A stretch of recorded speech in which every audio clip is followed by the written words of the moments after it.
Hi guys! Welcome back to my channel. This is Dita TV.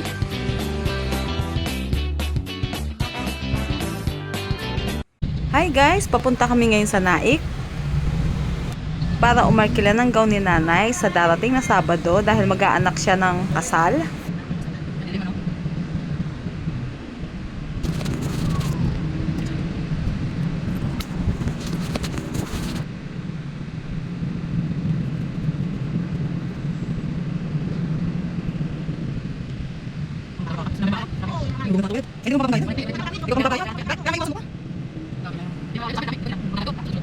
Dito na kami sa stadium.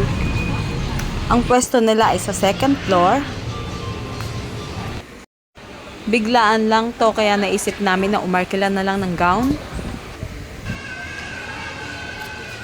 Ganda. Buti sinamahan kami ni Ana, yung aming kaibigan na meron daw sa Naik na maarkilahan. Sa Sabado.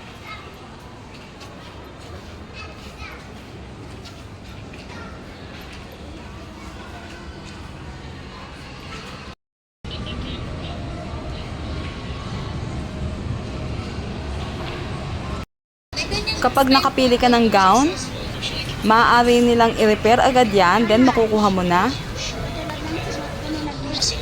Ang arkila namin is 1.5. So, di ko lang alam kung conforme sa gown na arkilahin nyo.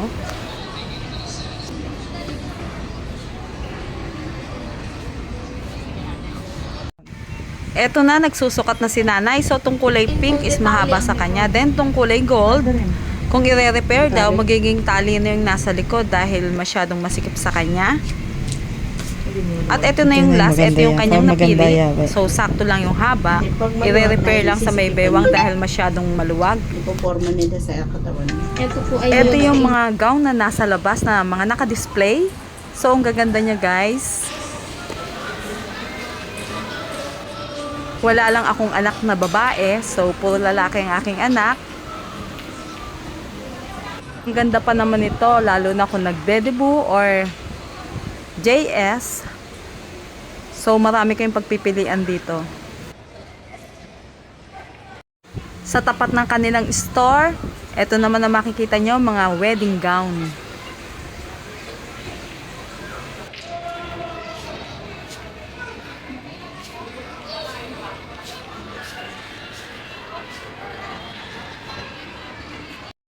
So, pagkagaling namin dyan, nagugutom na kaming lahat. So, naghahanap kami ng makakainan.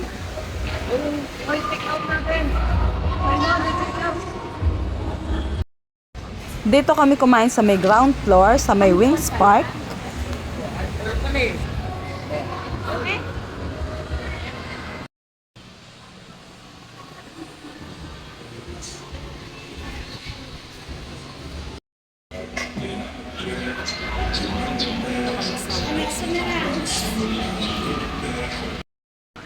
So, habang nag-aantay kami ng aming pagkain or aming in-order, nagpicture muna kami. Yung pala, naka-video pala to.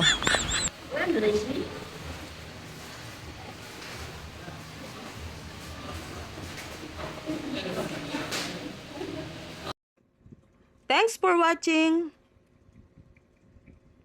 And please subscribe,